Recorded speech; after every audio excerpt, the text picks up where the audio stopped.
had Vice President Pence obeyed the orders from his president, that declaration of Donald Trump as the next president would have plunged America into what I believe would have been tantamount to a revolution within a constitutional crisis. Stunning testimony there from former federal judge Michael Luttig, appointed by Republican presidents to the judiciary in the January 6th committee hearing this week. I want to bring in Congressman Adam Kinzinger, one of two Republican members of that committee. It was pretty stunning testimony. As you look at the hearings that have been held so far, what do you think is the bottom line takeaway for the American people? Look, I think the bottom line to all this is, first off, nothing has changed, in essence, from those days. So we could very much focus on this again.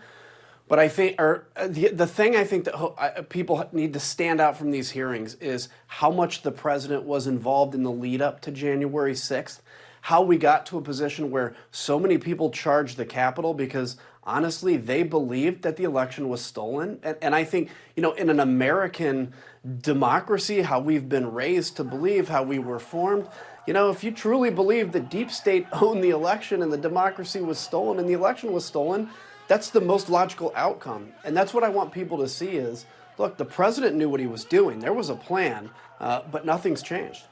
You say the president knew what he was doing, and 6 in 10 Americans, according to our new poll with Ipsos, believe the president should be criminally prosecuted for his role in the January 6th insurrection.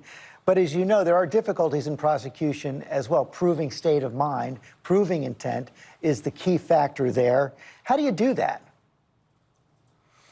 Look, I mean, what we can do from the committee's perspective is show, as we have so far, for instance, the pressure that was coming down on Mike Pence and how the president knew what he was doing and how he had been stopped prior at other areas.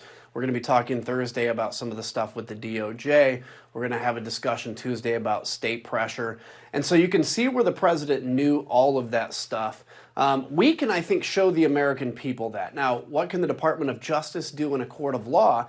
That's up to them. They can, have their own information. They'll be able to see what we're doing here. And it truly is unprecedented. But let's be honest. This attack on January 6th is unprecedented.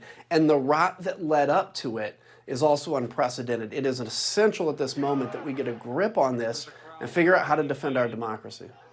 It's up to the Department of Justice in the end. But have you reached the conclusion that President Trump should be prosecuted? I certainly think the president is guilty of knowing what he did, seditious conspiracy, being involved in these, kind of different segments of pressuring DOJ, vice president, et cetera. Obviously, we're not a criminal charges committee, so I want to be careful in specifically using that language. But I think what we're presenting before the American people certainly would rise to a level of criminal involvement by a president and definitely failure of the oath. The oath has to matter here. Your personal demand to stand for the Constitution has to matter. And if you have people that don't regard that at all, there is no law in the world that we can pass that's going to make a bit of difference. You're in a small minority among Republicans, only one of 2 Republicans on the committee. Our new poll also shows a huge partisan divide. 91% of Democrats believe that President Trump should be prosecuted, only 19% of Republicans. 91% of Democrats believe the president bears ultimate responsibility for what happened, only 21% of Republicans. How do you explain that gap? How do you explain the views of a majority of Republicans? Well, look, I would guess that before Nixon, really resigned, you probably see something fairly similar. Now, this is obviously, we're in a way worse position, I think, today. And I think this blows actually Watergate, out of the water. But how do I explain it? Is leadership, lack of leadership in the Republican Party. So if you have people that don't trust what they hear on the media, or they don't trust what they hear from certain leaders, and everybody has people they trust and where they get their information, but that whole segment of leaders that Republican voters trust, That includes Kevin McCarthy. Of course, that includes Donald Trump and others. If you're going to stand in front of those people and lie to them and tell them Donald Trump's right, the election was stolen, because that has you give me $20 when I send you the next email, or it's way easier for my primary election, we can have no doubt that 80% of the country is going to believe what their leaders are saying. This is where, like, if you're not willing to tell people the truth in America, you shouldn't run for Congress. Like, go do something else.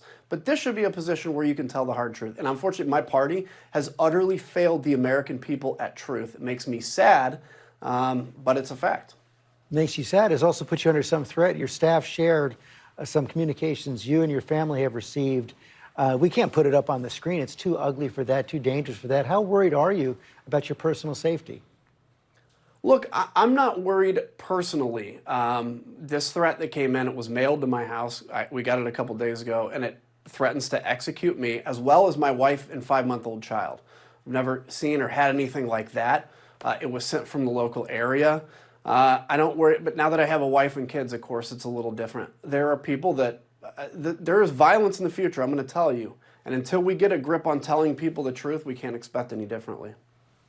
All signs are pointing to the next election having a similar controversy at the end of the day. It's very possible. We're seeing allies of President Trump being elected to run elections in state after state. I've already pointed out the divide between Republicans and Democrats over what happened on January 6th.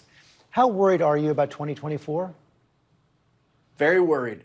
You know, I have an organization, Country First, country1st.com. One of the things we're focusing on are those like election level elections as well. The people that will determine whether they certify an election, you know, what kind of equipment's being used. We just saw recently in New Mexico, people refusing to certify an election because they use Dominion voting machines, which are actually really good voting machines, but they bought into this conspiracy.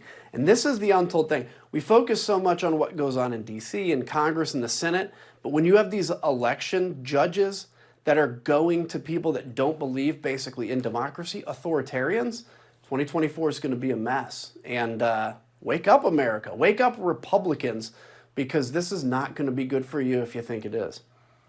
Congressman Kinzinger, thanks for your time this morning. You bet.